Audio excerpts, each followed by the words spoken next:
Ladies and gentlemen,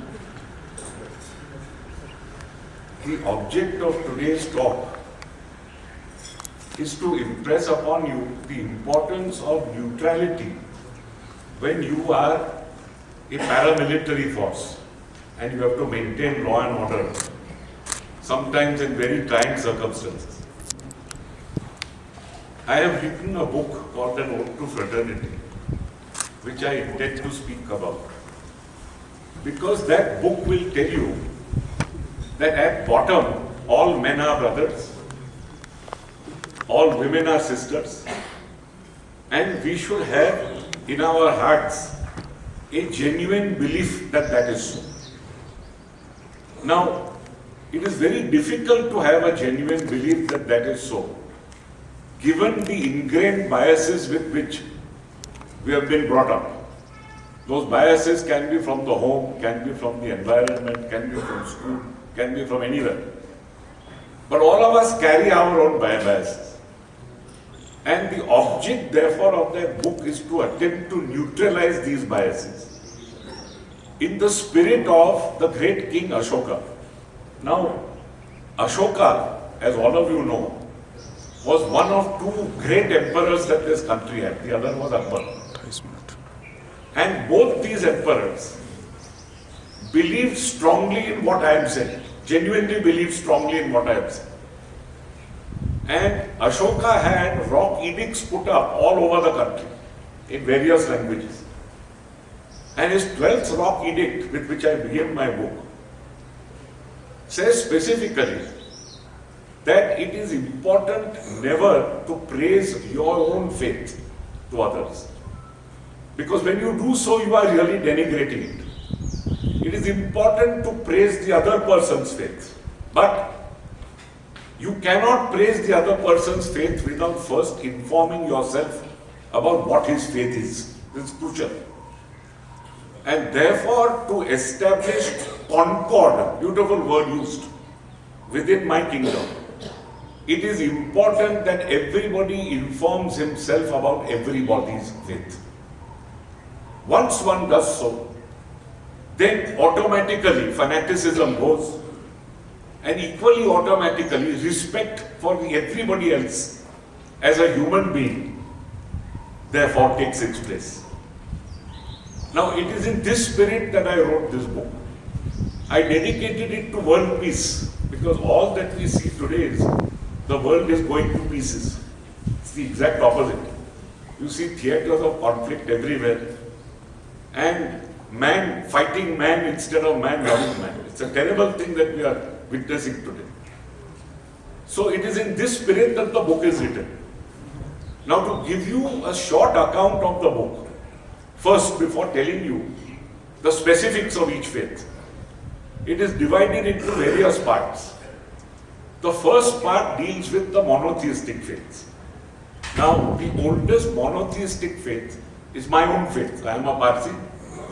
And it begins with Prophet Zarathustra, who declared for the first time that there is only one God and that I am the person who has been given a message from above, not from my own mind. Post-Zoroastrianism, the next thing I deal with is Judaism, because that's again a very, very old faith. The Abrahamic religions, one after the other. Then Christianity, then Islam. And after Islam, then we fast forward many centuries and come to Sikhism, which again is a very robust and good faith. And finally to Bahaism, which is one of our most recent faiths and which is about 150 years old. So with these 6 faiths we finish monotheistic faiths. Then we come to non-theistic faiths, which are also equally interesting. You begin with Jainism, which is exceptionally old. You have 24 Tirthankars, the last one was in about 550 BC, and the others go back to hoary antiquity. Then you have Buddhism after Gautam Buddha and what his message was. And then you have 2 very interesting Chinese faiths, Confucianism and Taoism, both of which are practiced in China even today. After that, I deal with Hinduism, which cannot be pigeonholed, cannot be categorized.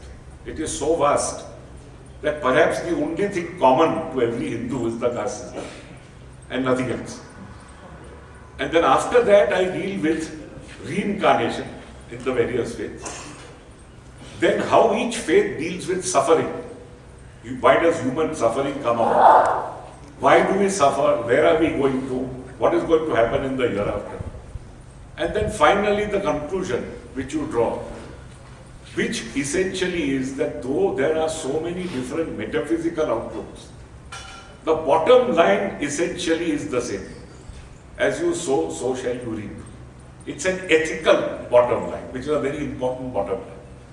So, once one is clear that the ethical bottom line is pretty much the same for all of us, all the mists clear, and then whether you believe in X or you believe in Y is entirely your own belief. It is how you behave to your fellow man which is much more important.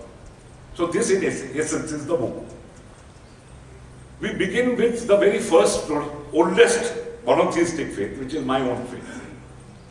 And it is important to tell you that my own faith comes out of the Rig Veda. The Rig Veda itself is part of the ancient Aryan faith which comes from the steppes of Central Asia. The Rig Veda itself is in 10 mandalas or books. It is huge and has been composed over 1500 years. You have these 10 books in which essentially nature is praised. You have nature gods and then you have human beings who are deified later. The two single most important gods of the Rig Veda are, for example, Indra and Agni. Indra is considered the king of the gods, Agni is fire. And apart from them, you have the Maruts, the Ashwins, you have all the deities who are solar deities, which come from Daksha and Aditi, who create each other, and so on. But the important point to make here is that Zarathustra, though born in this ancient faith, for the first time comes forward and says, look, we do not have all these gods and goddesses. As a matter of fact, there is only one creator God. And that one creator God I call Ahura Mazda. Now, Ahura is the same word as Asura, by the way. And Asura became a dirty word much later. In the early Rig Veda, an Asura was somebody who was even higher than a Dev, than an ordinary god. So an Asura meant a big lord. And the persons who are Asuras were Mitra and Varun. Both Mitra and Varun looked after the ethical component of man. This is very important. And they were called Asura Mitra, Asura Varun, as opposed to Dev Indra. So, Zarathustra for the first time said, my Asura is only one. And I coined the expression for the first time, which is Mazda. That is Mazda, the great creator, majestic. So the creator who has done everything and was responsible for everything on earth, responsible for the universe, etc.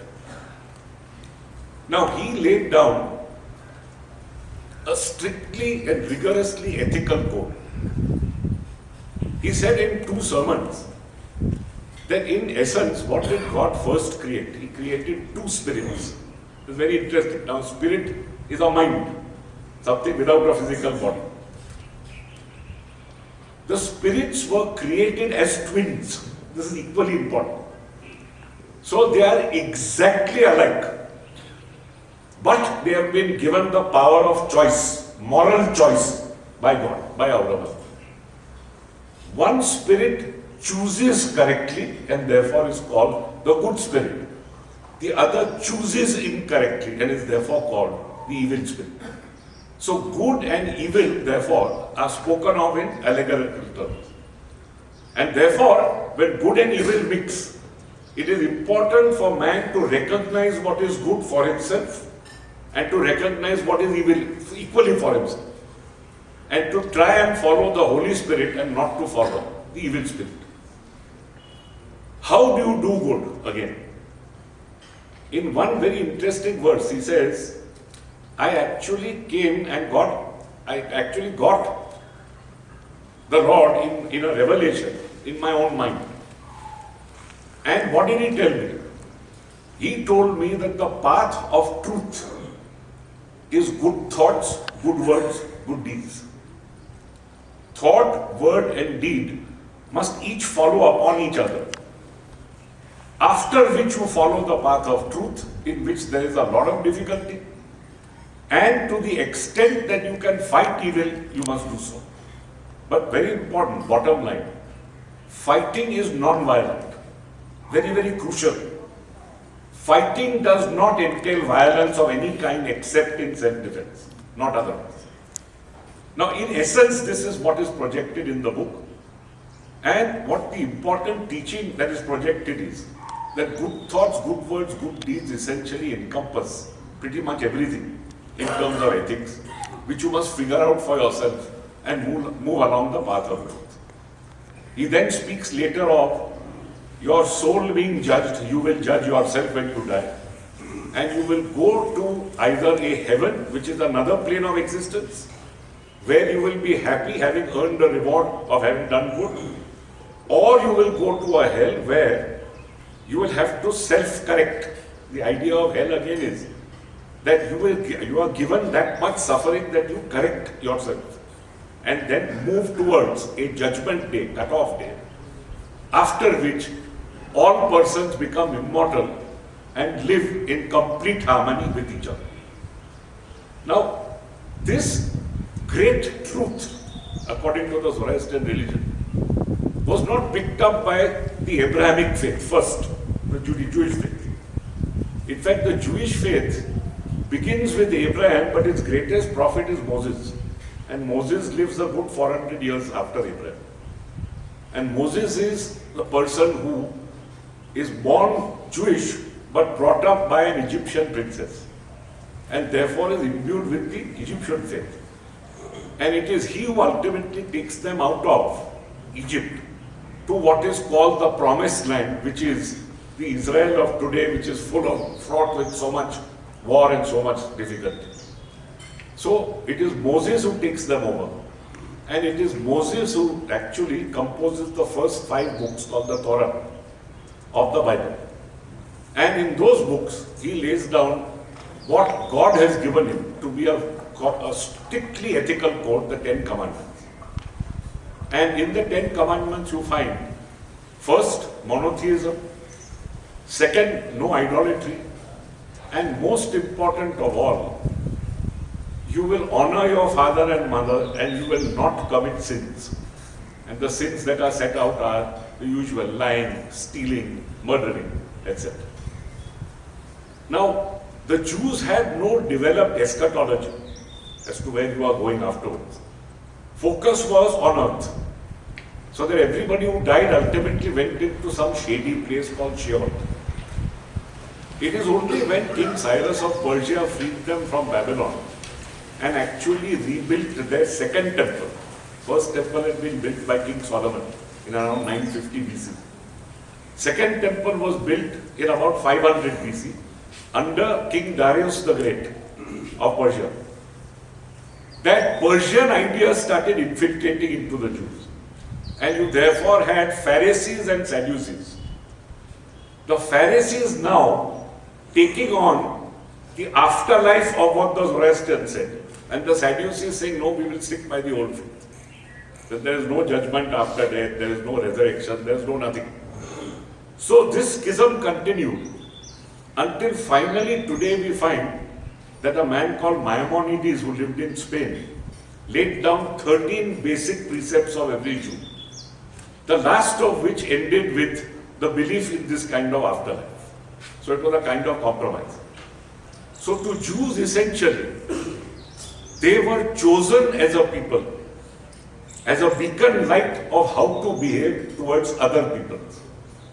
They completely breached the covenant repeatedly, so that prophet after prophet had to be set down to them, to remind them of their covenant with God, that they will behave in this ethical fashion. And finally they landed up, after 70 AD, being scattered all over the world. having come together only after the Nazi Holocaust. Now, having dealt next with Judaism, we come to Christianity. In Christianity, we have Jesus, who is again born a Jew. And though Judaism expected a Messiah, and is still expecting a Messiah at the end of time, Jesus came and proclaimed that he was that Messiah. And the difference between Judaism and Christianity was that Christianity basically is a universal faith. It goes beyond Judaism. And Jesus declares that he is the Son of Man in the sense that he has come down directly from God to preach as to how to behave. And the Sermon on the Mount is set out in the book. It's beautiful, all of you must read it with great detail. And the most basic prayer, the Christian prayer, Our Father who art in heaven, is part of this Sermon on the Mount. So, Christianity deals with the doctrine of original sin, as to how Adam came here. Adam got tempted, he was in the Garden of Eden, everything was going for him. But after he got tempted, temptation led to the fall of man. And that's why all of us are now in the realm of good and evil, so to speak. And it is only if you believe in the personality of Jesus, who has come down on earth in order to save us, by his grace, that finally you will be saved. And you will get heaven instead of hell. And then finally, after the resurrection, you will live peaceably among yourselves. Now, with this great message of Christ, the next message that comes in the line of the Abrahamic tradition, because there are three such religions, is now the religion of Muhammad, which is the religion of Islam. And the first thing that strikes one about the religion of Islam is, apart from the fact that it says the same thing as the others, that there is only one God who you worship, who is the creator of all, is the fact that that God is compassionate and merciful. Two very important terms. There's another very interesting line which puts paid to many doubts about what the Quran says, which is verse 256 in chapter 2, and which specifically says there is no compulsion in religion. This is very important to remember. Second, equally, the Quran alone recognizes other faiths. It specifically says Jews are kitabiyas, people from Yemen are kitabiyas, Christians are kitabiyas, we are kitabiyas. And it rails against idolatry, like all the other older faiths. But then finally also says that, look, it is important to realize that there are other peoples also who believe in God. So long as they believe in God and they believe in judgment, they are to be accepted. This is very important to remember. This message again spreads throughout the known world. And today, I think the Muslims number second only to the Catholics and Protestants, etc. and are the most numerous in the world. So having then dealt with Islam, one goes on to Sikhism. And in Sikhism, what is interesting is Guru Nanak essentially becomes a person who is something like a Sufi saint. He is a person who believes in one God in the name which he grasps, because God can't be grasped by our mind. So he believes in what they call the name. He believes in selflessness, very important quality, because selfishness is something bad, selflessness is something which takes you finally to the Almighty. And you are taken to the Almighty through service. This is very important. So the two greatest things of Sikhism is the actual on-the-ground service that they render to humanity, in the form of langar, for example, where they give free food to everyone, whoever enters.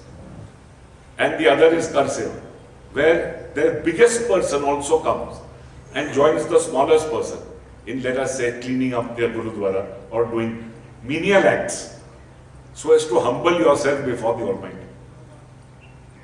Then you come to Bahaism. Now, Bahaism is again a very interesting faith in that it recognizes all the previous prophets and includes among them Lord Ram and Lord Krishna as well, and says that, look, I have now come at a stage where it is important to tell mankind that they are all one. And that therefore being all one should be persons who essentially land up following this faith only because it's the most recent, but as confirmatory of every other faith that has come, so that everybody may live in peace together. Their basic sector is at Haifa in Israel, where the remains of the Bab was the man who proclaimed that Baha'u'llah would come, are now buried. So with this I have done with the monotheistic faith. Then one comes to the second chapter and deals with Jainism. Jainism, interestingly enough, is atheistic.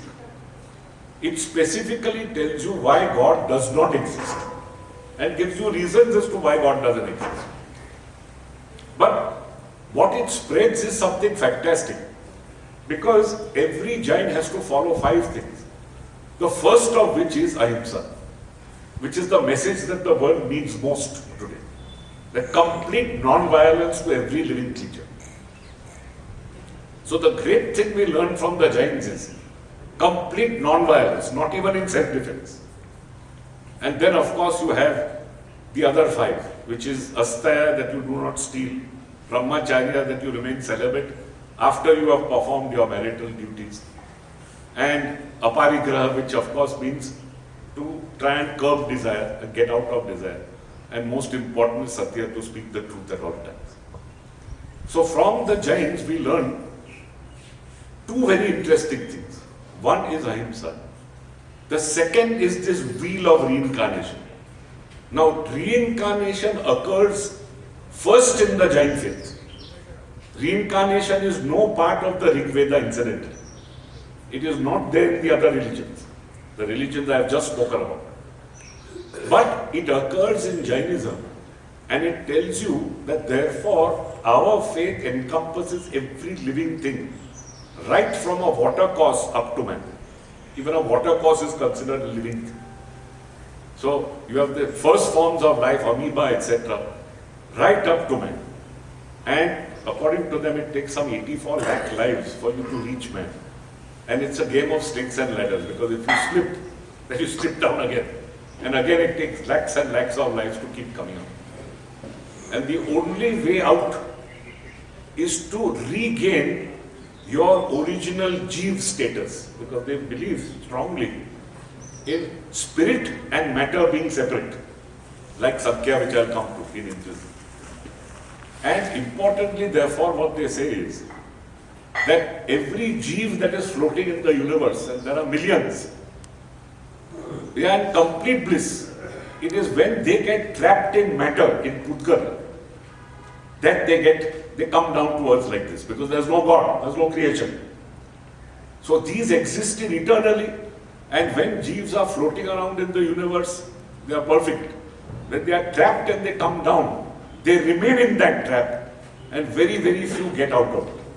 And how to get out of it then is basically to realize that every other person's suffering must be alleviated, and also, if necessary, to suffer yourself in order to do so. So this basically tells you about what Jainism is. In the persona of the great Gautam Buddha, who again lived about 2500 years ago, and who after meditation and after going around and mortifying himself, at the age of 35 attained what he called Nirvana, which is a complete sense of the ceasing of all karmic activity, and a realization that therefore once one has ceased, parinirvana takes place when you snuff yourself out at death. Now, his religion again spoke of suffering. It begins with what he called the 4 noble truths. The first truth is that every one of us suffers. Now, next question, what is the next noble truth? Why does one suffer? You suffer because you have desires beyond what is necessary. This is important. If your desire is only to fulfill slake your hunger and your thirst, for example, no problem. because that's a natural desire which occurs 3 times a day. But if you are going to be gluttonous, then that is what is railed against. Gluttony is what is railed against. Therefore, any excess in terms of desire is what leads to suffering. And the third is, then how does one get out of that suffering? The fourth is the eightfold path, which is the middle path, what you call the middle path. No excess mortification and no excess indulgence. Either way, you follow a middle path, and the middle path in essence is the path of good thoughts, good words, good deeds. Though it is stated to be right action, right meditation, right speech, right conduct, etc. So, the Buddha again preaches something which the other faiths don't preach. The doctrine of anatta, very important to the Buddhists, which is that everything is momentary. Nothing is permanent. You have 5 skandhas or attributes coming together at random and dispersing at random. And since everything is momentary, there is nothing like a soul, nothing like a self. So that when you disperse also at death, everything disperses along with you, except perhaps consciousness, which then gets reincarnated. So these are all the little permutes and combines of all these faiths. Important bottom line is, again, a complete belief in non-violence. Bottom line everywhere is non-violence. Non-violence is very important, except perhaps in exceptional cases such as self-defense. Now, after Buddhism, you come to the 2 great Chinese religions. Confucianism again teaches you a great deal. First and foremost, it is very practical. It believes in filial piety, that is, it believes in the family as a unit. It believes in serving your father and mother, and it believes in worshipping your ancestors. It also believes strongly in leading a life of virtue, what he calls the superior man. The superior man is a man who lives by virtue. And importantly, he says that if you have excess even in a virtue, then that leads to something which is not virtuous. That's a lovely lesson that he teaches. And for example, you may say something which is truthful, but you may say it in such a way that it offends the sensibility of another person. Don't do that. So that is one. And the other is that in his Analects, he gives you beautiful practical illustrations of how to live life and how to serve one another. How again, everything is earth-centered, nothing is centered towards any metaphysical thing that is to occur later. And rulers, most importantly, according to Confucius, must have the mandate of heaven. Now, heaven is not the kind of place that we consider heaven. It's a concept which is something which is ideal. So, if you have something which is ideal and a ruler lives according to that ideal, he is to be respected. If he doesn't, he is not to be respected. Taoism again is a very, very fascinating faith, because Taoism says that you must lead or live by nature. Let nature take its course. And it is one of the greatest passive faiths, therefore, ever. According to Taoism, the moment you say or you name Tao, you are mistaken. Because Tao has no name. Tao cannot be felt. Tao cannot be seen. And Tao is what is the basic building block of everything in the universe, including ourselves, which cannot be seen, cannot be comprehended, cannot be felt. And most importantly again, to be a true Taoist, you must allow things to flow by you. What they call inaction in action. That by not acting, you are allowing nature to act, and you are not impeding or obstructing the course of nature. So this again it gives you dimensions which are completely different, and which are passive therefore and non-violent dimensions, which are important for the way in which all of us live. And now of course we come to Hinduism. Now Hinduism, I have already told you, consists first of the 4 Veds. In fact, there were 3 Veds. The Atharva Ved is not considered a Ved by many. You have the Rig, you have the Sam, and you have the Rangyajo. Now the Rig is a huge document in 10 mandalas, as I told you earlier. And the Sam is basically verses taken from the Rig, with a few others, sung in praise of the Rig. The Yajur is again divided into black and white. Black only meaning unorganized, disorganized, and white meaning organized according to a particular pattern. And all of them use the Rig Veda. So it's important, therefore, to understand what the Rig Veda itself taught. Now, as I told you earlier, the Rig Veda essentially deals with nature and nature divinities. In modern day Hinduism, there are very few of these nature divinities that are prayed. You had Rudra there, you have Shiva now. You had the Maharuds, you had the Ashwins, you had the solar deities, you had Savitra. Of course, the great Gayatri Mantra is only on the nature of Savitra, which is light, and how one must be enlightened like Savitra. But really speaking, the practice of modern day Hinduism has very little to do with the Rig Veda. You don't find temples to Indra, for example. Indra is considered the greatest god of the Rig Veda. And Agni, though worshipped in many temples, is not itself an object of worship as much as an object of reverence. Now, the Rig Veda, therefore, is something which belonged to a different bygone era. And it is only when you come to the Ved Ant, which is the end of the Ved, that you suddenly now find what are called the Upanishads. Now the Upanishads are about 108 in number and are philosophical speculations on what is called the essence of everything, or Brahman. Now you have Brahman, which is regarded as everythingness. Difficult to conceive in your mind of everythingness. And our Atma, which is only a part of this everythingness, which when merged with everythingness becomes everythingness. But then you have so many different speculations and beautiful ones. I'll give you examples. For example, you have in the Chandogya Upanishad the very famous exchange between Uddalaka and his son Svetaketu.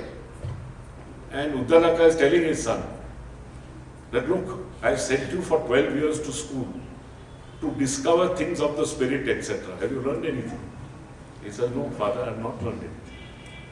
So he said, then remember this one thing, that the basis of the entire universe is truth. And the basis of truth is Brahman. And then come the famous words, Tat Tvam Asi. That thou art. Brahman is within you, within each of us. You come next to the Brihadaranyaka Upanishad, which again contains these very beautiful lines, which say, from the unreal lead me to the real, from darkness lead me to light, from death lead me to immortality. And when constantly asked about the nature of Brahman, the answer given by the sage is neti, neti, neti. Not this, not this, not this. Indescribable, and the basis of everything, like salt in water. Something which is the basis of everything, which cannot be seen, cannot be comprehended. Then you have the Mandukya Upanishad, which deals with the expression Aum, A-U-M. And it speaks a very small, beautiful Upanishad which tells you that you have to basically now aspire towards complete bliss, Chit or Anand. How do you do so? You first are in the realm of the waking self, which is what we all are, which is the lowest of all the realms. Something slightly higher is sleep, which is another realm, but with dreams. Higher than that is sleep without dreams, because then there is no disturbance to concentration. And finally, with concentration, you get out of the third realm and get to complete bliss, Chitorana. So this again gives you one more insight into how you are to link yourself with the ultimate soul of Brahma, which is again beautiful. Then you have the Katha Upanishad, again which deals with a conversation between again a father and a son. And the father is Vajras and the son is Nakiketas. Now, Vajras is busy giving away all his things to charity. And the son says, listen, why are you doing all this? It's all meaningless. Because the recipient of the charity is really getting nothing. The father gets angry with him. And then tells him, all right, I'll give you away again. So he says, very well, give me away. Who will you give me away to? Give me away to death. So he said, very well, I'll give you away to death. So he goes to the realm where Lord Yama, the god of death, is. He waits for 3 days and nights. Lord Yama doesn't arrive. After 3 days and nights, he comes and he says, I'm sorry I kept you waiting. And since I have kept you waiting, I have to give you 3 boons now. Please select. So Nakiketa says, all right, first boon is you unite me with my father. I said, okay, easily granted. Second boon is, you teach me how to conduct a fire sacrifice so that I can reach heaven. Also done. Then the third boon he asked for was very difficult, which is, tell me what exactly happens to us after death. This Yama tells him, no, you asked me for something else, I can't tell you this. So the boy goes on, he says, no, you promised me and you have to tell me. He said, all right, you want to know, then let me tell you only one thing. Please distinguish between what is good and what is pleasant. It is only a person who is wise, who goes by the path of what is good, which is difficult, as opposed to the easier path of what is pleasant. Beautiful. And this again is a great teaching for all of us. That look, if you really want to succeed in your lives, don't constantly do things which are pleasant. It's very easy to be pleasant to everyone. Do something which is positive, something which is good, something which carries a crown of thorns with it. So that ultimately you succeed and you land up in a place where you are rewarded for what you have done. Now I can go on and on, but then one is constrained by time. So we complete the Upanishads now. And we come to the 6 great Hindu philosophical schools. They are all called Astic schools because they believe in the Vedas. And of these schools, you have two, and the last 2. The first 2 go together even though they are antithetical. Samkhya and Yoga. Now Samkhya is again atheistic. It believes in Purush and Prakriti. Now Purush is what again? Spirit. Prakriti is matter, which consists also of the human mind. So it says these existed eternally, there is no God. And it is only through a knowledge that these existed eternally and that they have got mixed, that we have to unravel ourselves and get back to the Purush state. So Samkhya therefore teaches you that it is only through one of the 3 paths taught in the Bhagavad Gita, the Jnana Yoga, through which you can receive or go ultimately to bliss. Yoga with which it is directly connected is in some 196 hymns of Patanjali. And in yoga, what you are told is that apart from yogic practices which you must follow, which are both physical and mental, you must believe in Ishvara. You have to believe strongly in one personal God, who is the creator God.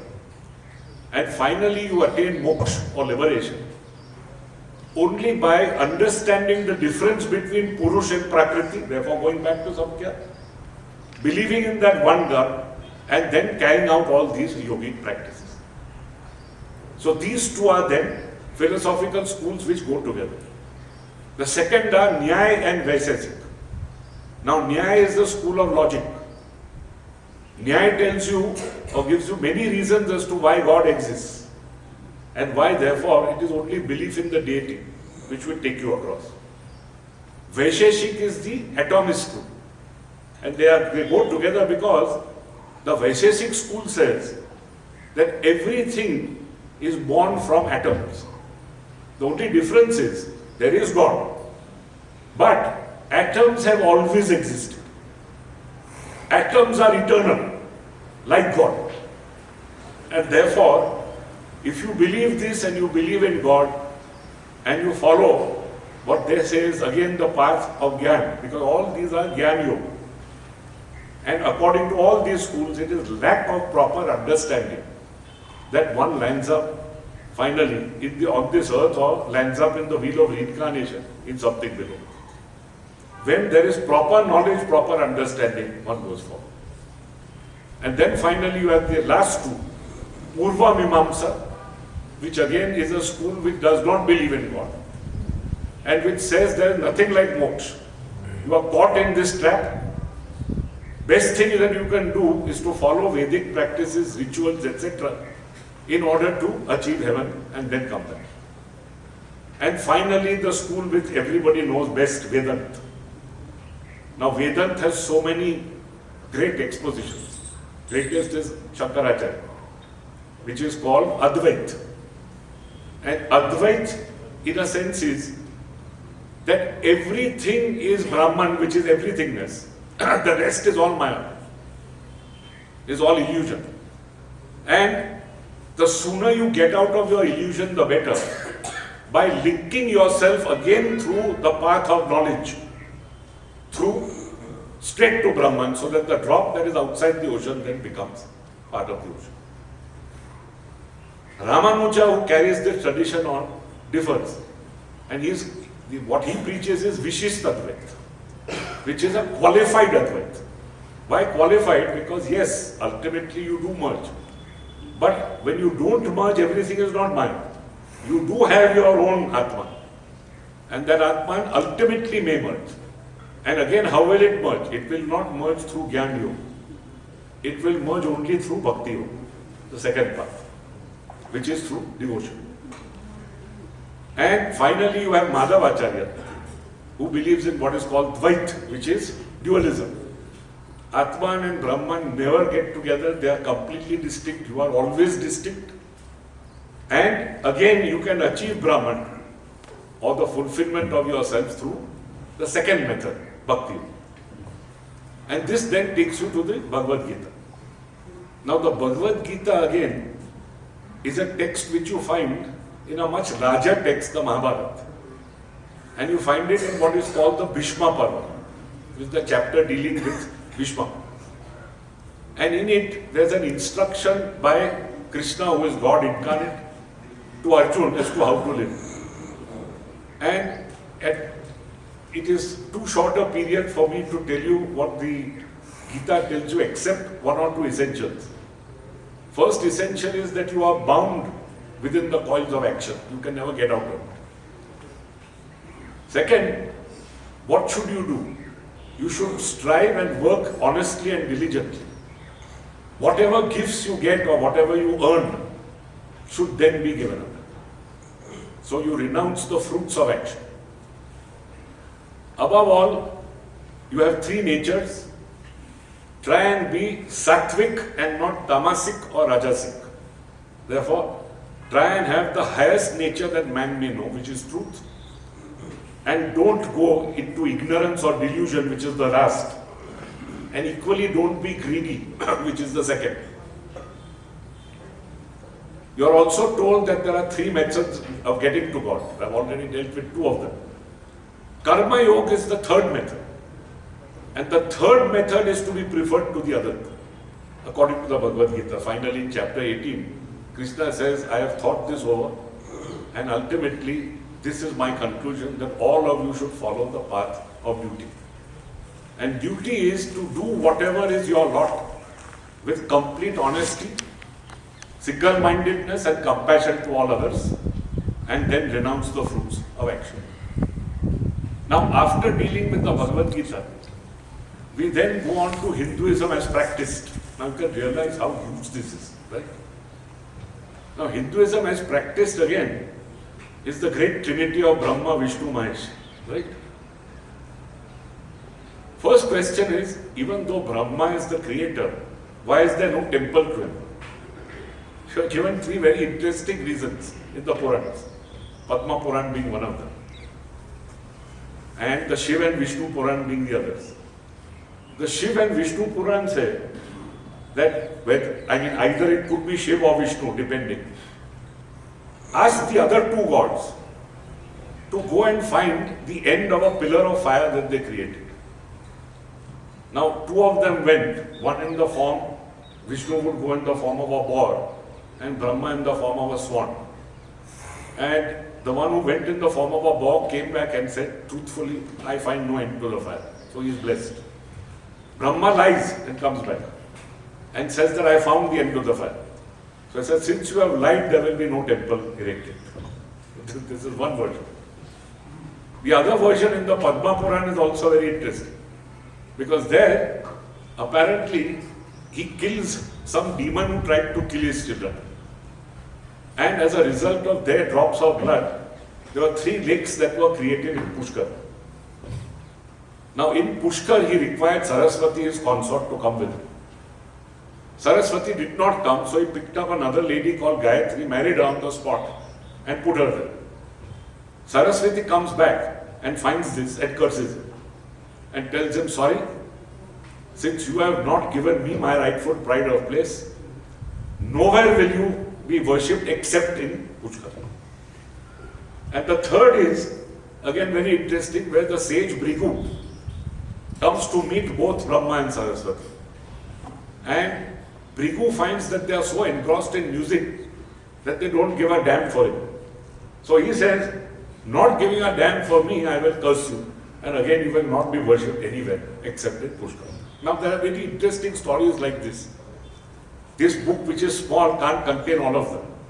But since they're interesting, I thought I'd share them with you. So you have Hinduism, therefore, as practiced.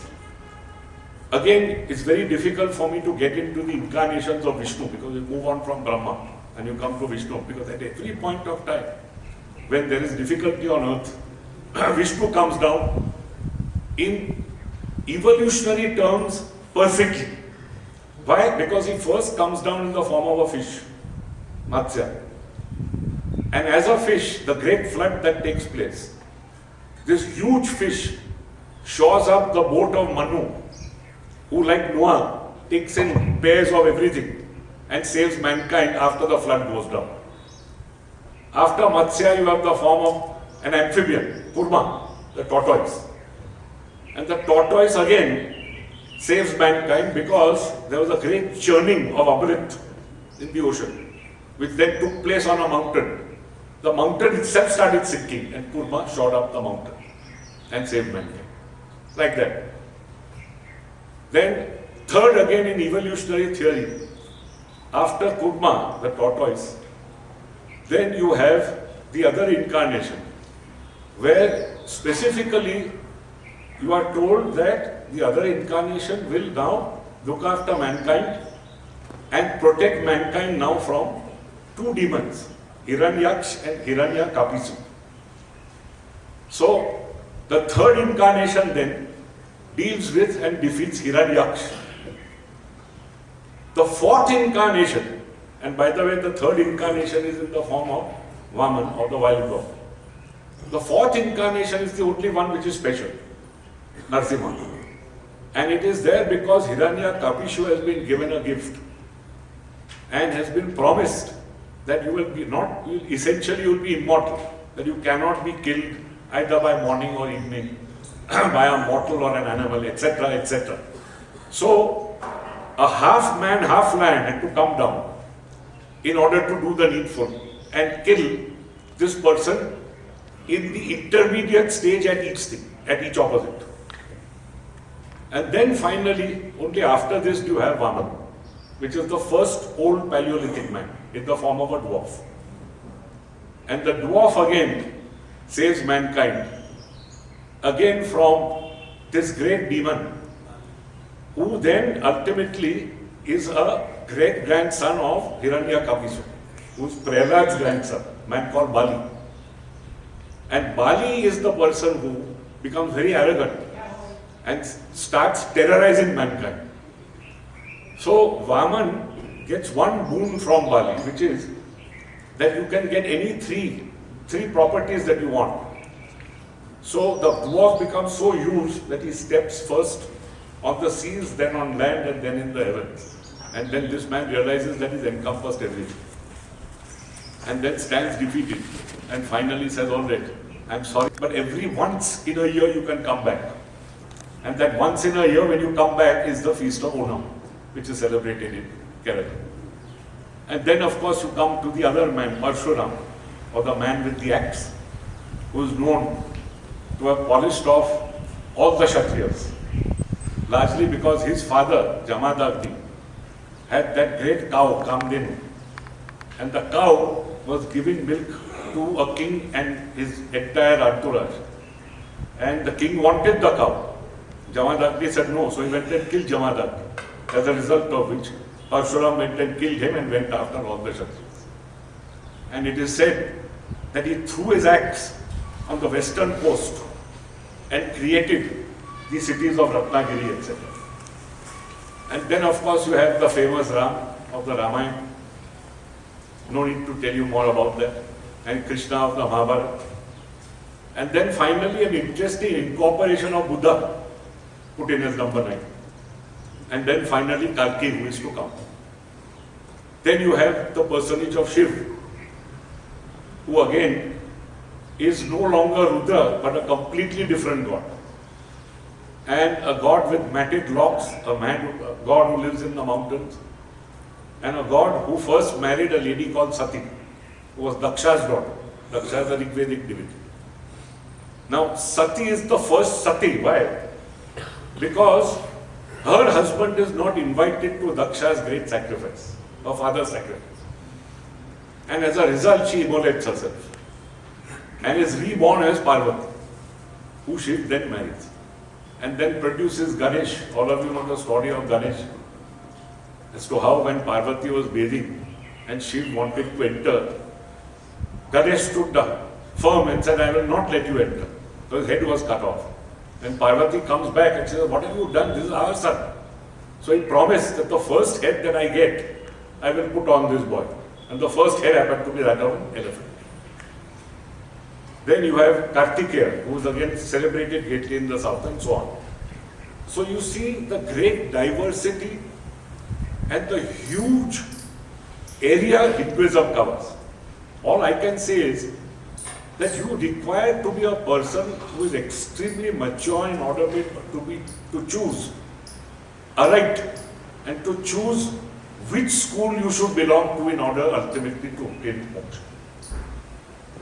And then with this we come to reincarnation, as to how reincarnation essentially stems from an atheistic faith, Jainism, and how then it seeps into Hinduism, and how in the Bhagavad Gita you try and marry two concepts, heaven and hell, which is in different planets, you don't come back here, and reincarnation, which is coming back. And the marriage is that depending mathematically on the amount of good or bad that you have done, you will go either to heaven, exhaust that and then come back, or go to hell, exhaust that and then come back. So all these concepts then get merged and blurred as a result. And then of course there's a chapter on suffering, which is a very interesting chapter which I'll ask all of you to read. Because each faith has its own definition of why we suffer. And it's very interesting.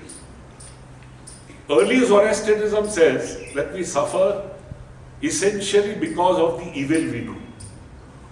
Younger Zoroastrianism has a full-blown devil who is responsible for everything that is evil and all suffering. So these are two models. In Judaism, which is the next monotheistic faith, suffering is said to occur essentially because you do not live by God's commandments, the 10 commandments. And every time you break the covenant, you will suffer. Because there's a covenant with God to show that you are an ideal people that other people should follow, instead of which you are doing the opposite. In Christianity, suffering begins with Adam's fall.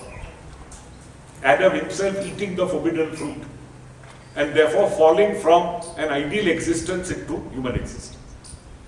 And the way out, therefore, is to believe that Jesus has come down here in order to save. And again, interestingly enough, Jesus again points out that your tenure on earth is very, very small. There's a very, very beautiful thing, I don't know if you all have seen it, on the Buland Darwaza at Fatehpur Sikri. Akbar had a saying of Jesus put up, and the saying was, Isa, peace be upon him, he's called Isa in Islam. Isa, peace be upon him, said, do not build houses upon this earth, but build a bridge to the other world. For this earth is but a moment. Some say an hour. It is but a moment. Spend it in prayer. The rest is unseen. Beautiful. So, the emphasis again is, it is not this earth, but what is to come that is real. This part is only a testing ground. So, whatever suffering there is, take it, because what is to come is fantastic. In Islam, everything is ordained by God, including suffering, so that you may get closer to God. Then in Sikhism, as I told you, suffering is directly as a result of selfishness. The more self-centered you are, the less will you suffer, because that's the more that you give, the more you will receive. The paradox of giving in order that you receive. And in Bahaism, again, the last great theistic faith, essentially suffering is a distance from God, and lack of suffering or happiness is nearness to God. Again, completely different conceptual. Jainism deals with suffering in a very beautiful way, because it concerns itself with everybody else's suffering. And you have to bother about everybody else and see that they don't suffer, in order that you don't suffer. So the focus is on everyone else. Buddhism, the focus is opposite. Focus is yourself, the fact that you suffer as a being, and that you get out of suffering by following the Eightfold Path, which I have already spoken about. And then, of course, after that, Confucianism, which doesn't deal directly with suffering, but which says that you will suffer if you don't live by virtue. And Taoism, you will suffer if you act in accordance not with what you want, but in accordance with nature. So if you only act in accordance with what nature wants of you, which is to be passive, will you not suffer. The moment you are active and the moment there is action, there is bound to be suffering, concomitant with action. Hinduism, you are responsible for your own suffering, karma.